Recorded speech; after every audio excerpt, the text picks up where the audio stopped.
My name is Cade Cooper.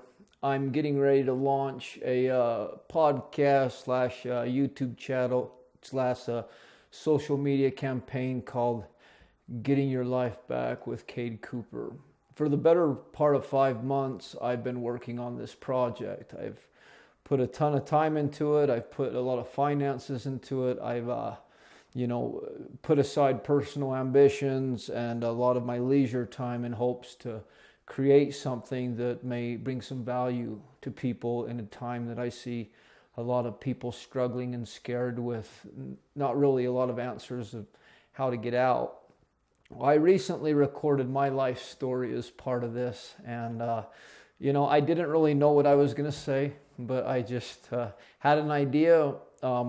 We started the camera, I started talking, and then an hour and 49 minutes later it was done. I have not edited it at all. My prayer to God the whole time was just help me say what you want me to say. And it's interesting watching it as I've done so.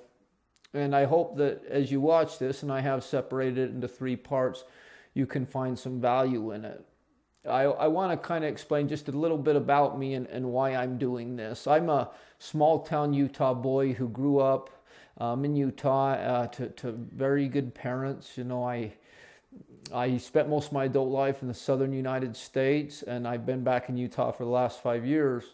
I'm a single father. I have a 13-year-old daughter. Yeah, that's a fun one. And I have a 10-year-old son. I've been single for about 5.5 years. I'm a small business owner. I am a grateful recovering addict to at one time a crippling drug addiction, and earlier in my life a crippling pornography addiction. I'm a child of God, and most importantly, so are you. As I started to cultivate my gifts and try to decide what I wanted to do with my life, I've always known I had a gift for communicating and for connecting with people, but at times I didn't always use that to get people to do the best things, primarily to get people high because I thought it was funny.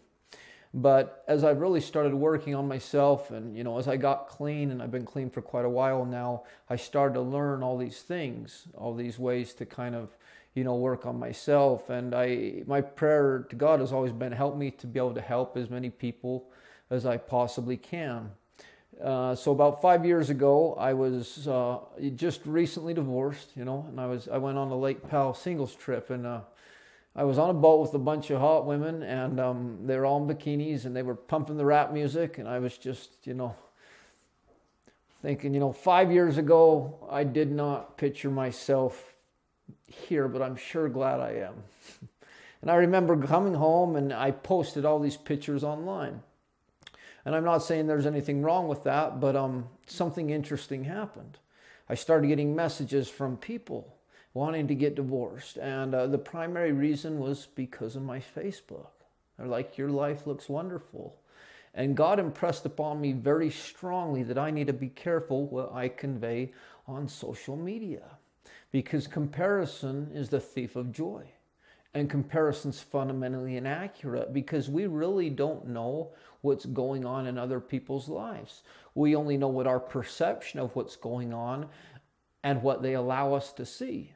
And most people only want to show what they want the world to see because they feel like, hey, if you saw the ugly things about me or the things that I've done, you wouldn't accept me or you wouldn't love me. And so God hit me very strongly. Your life is not one to be anonymous. And you need to post your reality. And, as I started to do it at first, I loved it. I loved attention. And it got me a lot of attention because there weren't people really posting like I posted. And, as I kept doing it, I started liking it less because, being transparent about being an addict and doing these different things. And a lot of this time as I was posting, I wasn't sober yet. Well, it creates issues, right? It created issues with dating. Yeah, surprise there. I've had people question my integrity and accuse me of doing things for my own purposes. But I wondered, why do you keep having me do this? And I understood it was helping people. But as I've really started to heal, I've spent probably $250,000 on self-help. And, a lot of people I talk to will be like, Cade, you're really strong.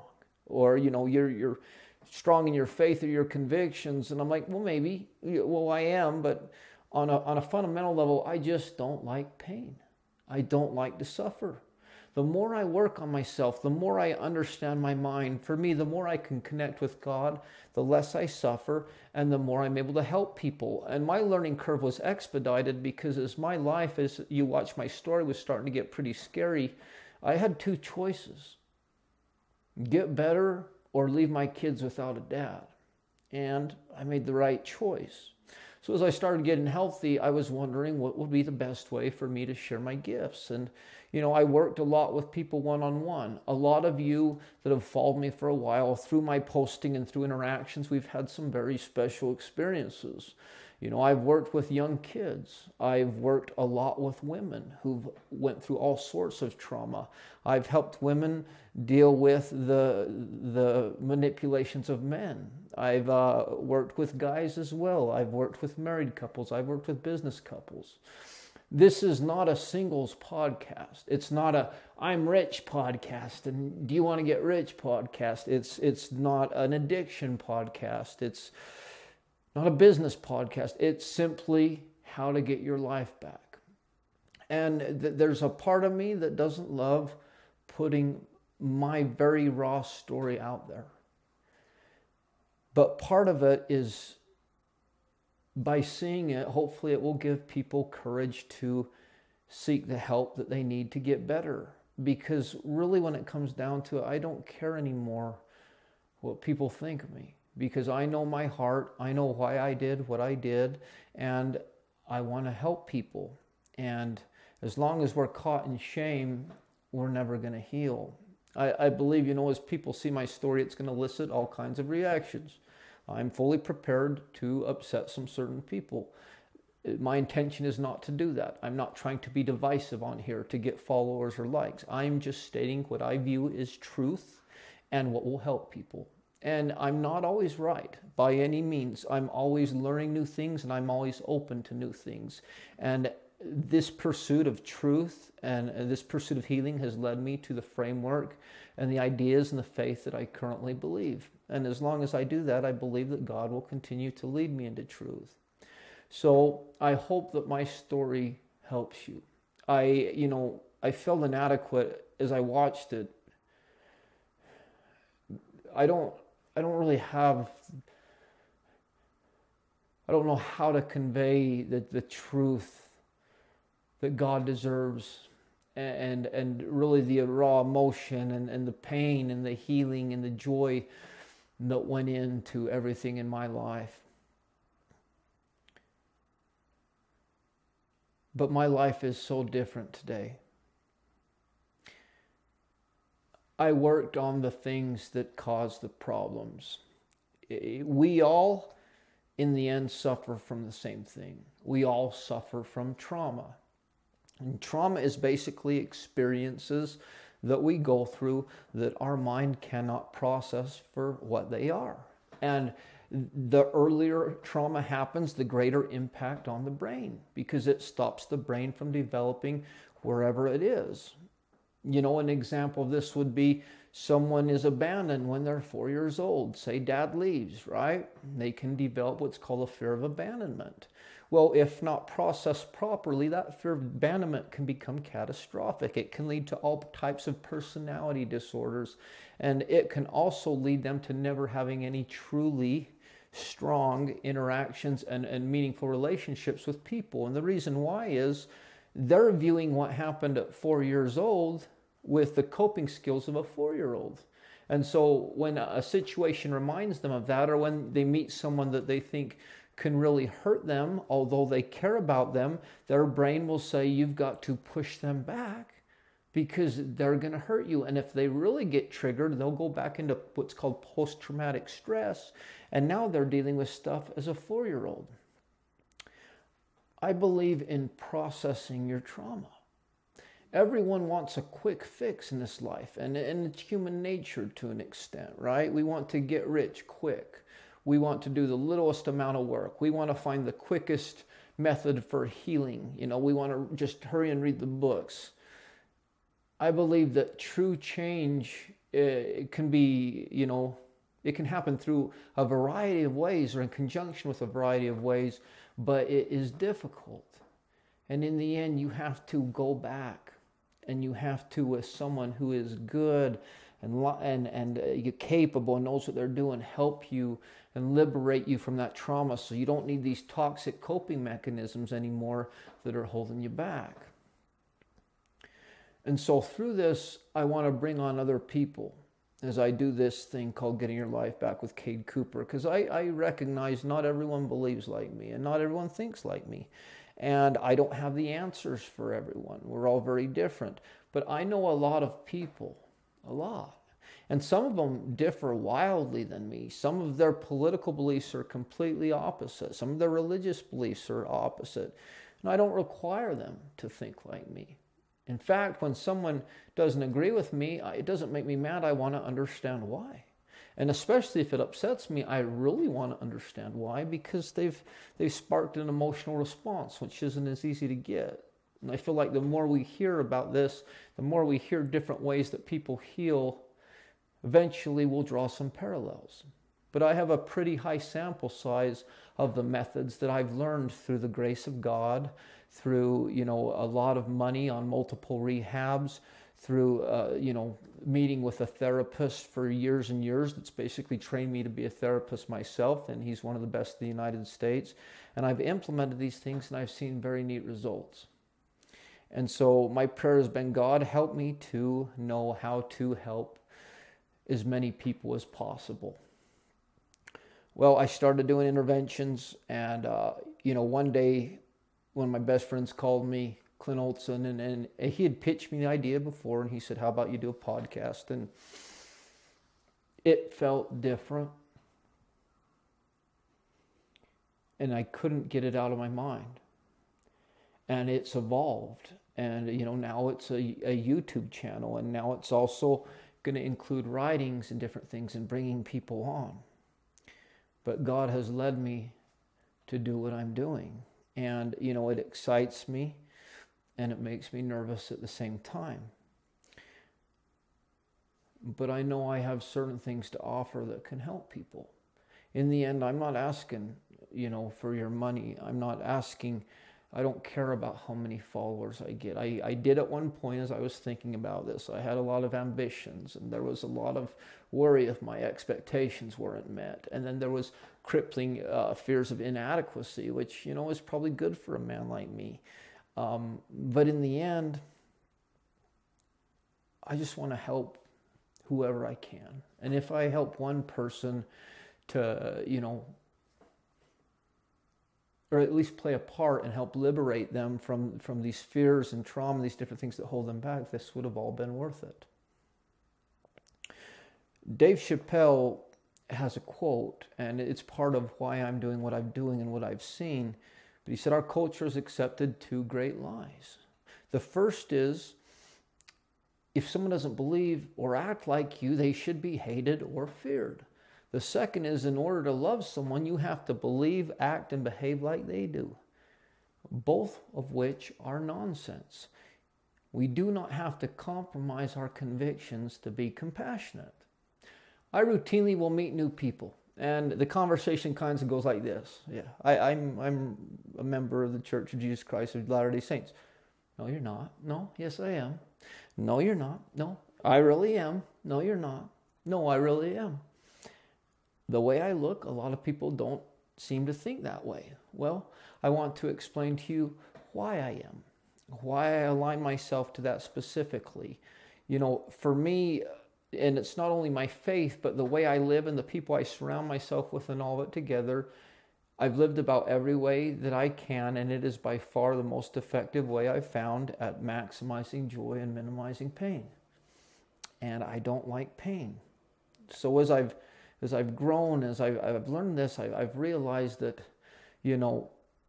this whole cancel culture movement, this person doesn't agree with me, then they're the problem. There's some fundamental flaws here. we've been hit with some pretty heavy things. You know, no one would have thought 3 or 4 years ago that people would have been walking around with masks, and, you know, businesses would have been shut down and no one would have been driving on the freeway. We would have thought the zombies had came.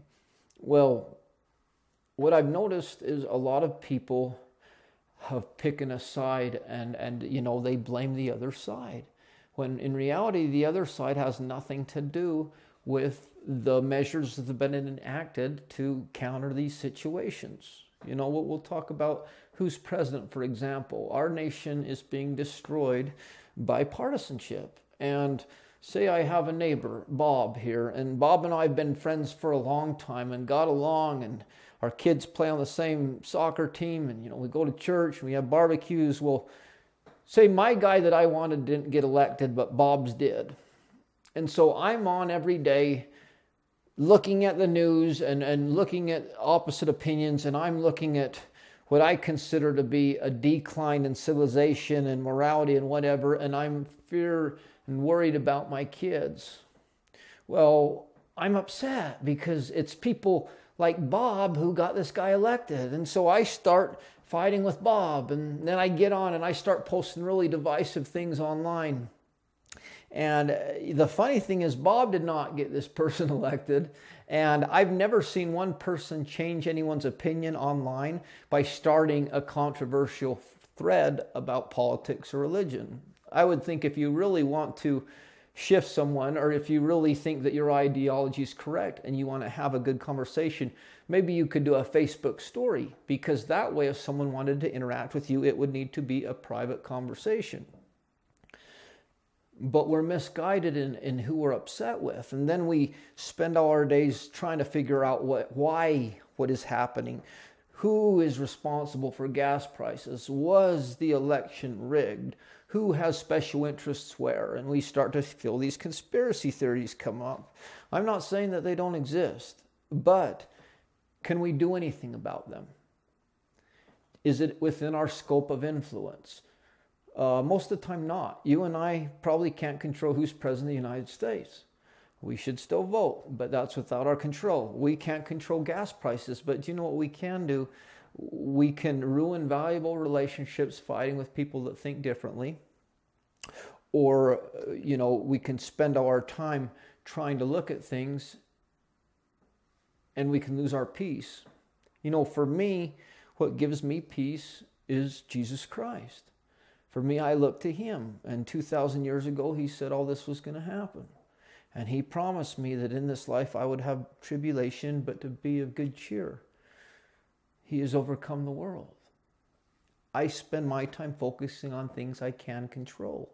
If something bad happens to me or negatively and I didn't cause it, like inflation or gas or policy or whatever, I don't really worry about it. That's just part of my moral trial. And you know, it helps to believe in God like I do, because I also view it as just part of what he wants me to go through in order to grow, to eventually become happier and be able to help more people.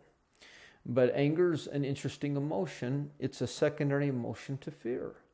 When we're scared because of what's going on, we like to get angry because it numbs our fear. And so we lash out at people that have no control over what's happening. We destroy relationships. We spend all our days obsessing about things that might be true or might not, but will have little effect. Well, throughout this, I want to talk about ways on focusing on what we can control, on understanding that people can have different opinions and they really don't affect us. And there's a spectrum. Not every Republican thinks the same.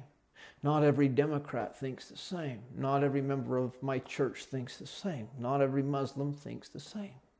People think differently. I've become a much better person from learning from all different types of people. Majority of my professional career, I have knocked doors selling pest control in 2 years in Hawaii, sharing my religion, and talked to thousands upon thousands of people.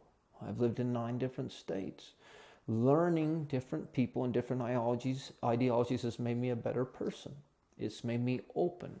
I do not think I know everything by any stretch of the imagination. I think what makes me a wise man is I'm always open to learning more. So I want to bring people on. I want them to share their stories, and then I want to do sub-episodes about specific topics. A topic about codependency. As I talk to people, most people don't really understand what codependency is, and they think it's being dependent upon people. That's not what it is. If you're raised in a hyper-religious household, you might suffer from what's called toxic perfectionism, and that's always feeling like you're not doing enough.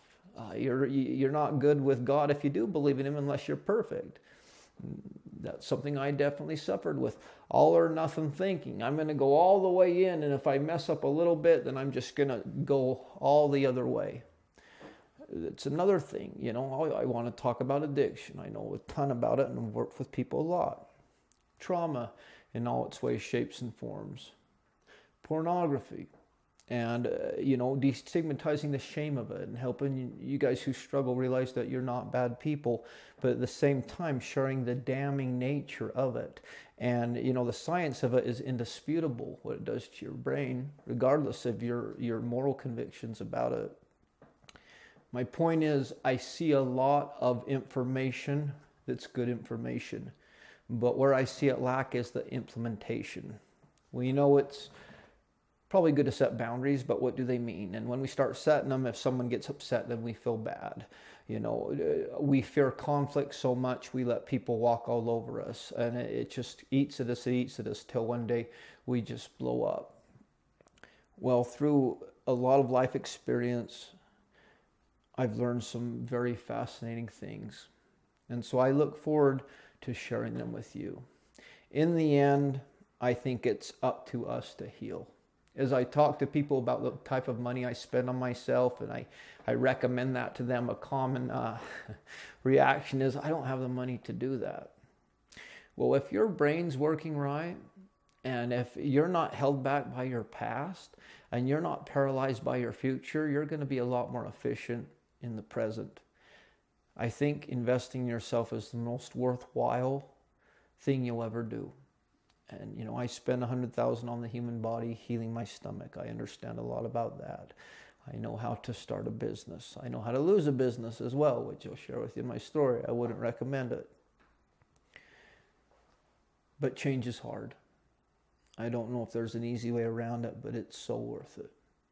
Today, I have my life back.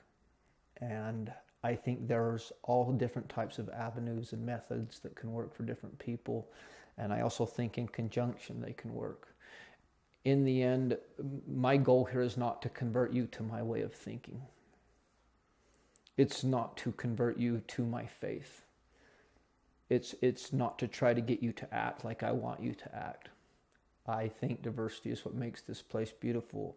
It's just to share with you what I think are pretty universal principles that generally will help everyone. Mickey Mantle said, "It's amazing how much we don't know about the game we've been playing our whole life." Well, I played that game for a long time, and I reacted and I did certain things, and I just thought that's how I was. Well, I know a lot about the game that I play now, and it's a lot easier game to play. So I hope you find some value in this. I am willing to put myself on the line and have people see parts of my life that, I'm not ashamed about, but quite frankly aren't thrilled to share, but it is worth it to me if it helps you. If you know someone who's struggling, if they're struggling with drugs, if they're struggling with trauma, if they're struggling with relationships, if they're scared about the direction of the world, if they want to know if there's a God, whatever it is, if my messages bring peace to you or you find value in them, please share them. Look up my YouTube channel, Getting Your Life Back with Cade Cooper. Check out my business page on Facebook, Getting Your Life Back with Cade Cooper. I'll also stream this audio to the streaming sites as well. God put me on this earth to help people, and that's what I love to do. When I'm connecting with people and it's authentic, genuine connection, it's when I'm at my best. And I don't believe there's any reason to fear. I know God is real, and I'll talk a lot about God. And whether you believe in God, He believes in you. But regardless if you do or don't, I still think that we can help each other. I still think that we can share things that will benefit each other, and we can work together and stop destroying relationships and stop pointing fingers and get back to what we're sent here to do, which is connect and to lift and to help. So I'm excited for this. I don't know exactly what it will do with my life, but I do believe it will change it in certain ways, and I believe it'll be for good, and some of it will be hard, but in the end, I've gotten my life back. So as you click on the next episode, you'll see my story. And like I said, I've broken it up into 3 points and 3 parts, and then after that, I'll start to bring people on, and we'll just let this thing evolve as it goes. So excited for you guys to listen and grow with me, and me to learn from you, and hopefully you can learn something from me along the way as we get our life back.